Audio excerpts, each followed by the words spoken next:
Hey guys, welcome back. Today I'm going to show you how to withdraw money from Z League.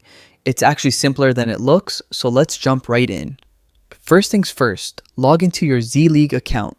Just click continue with email, enter your details, and hit continue. Pretty straightforward. Once you're logged in, head over to your profile. You'll see a little person icon at the top right. Yeah, click on that. Inside your profile, you'll see your current balance, games, and other stuff. But what we want is transactions. Go ahead and click on that. Now, if you have enough funds in your balance, you'll see a withdraw button. If it's not showing, that just means you don't have the minimum yet.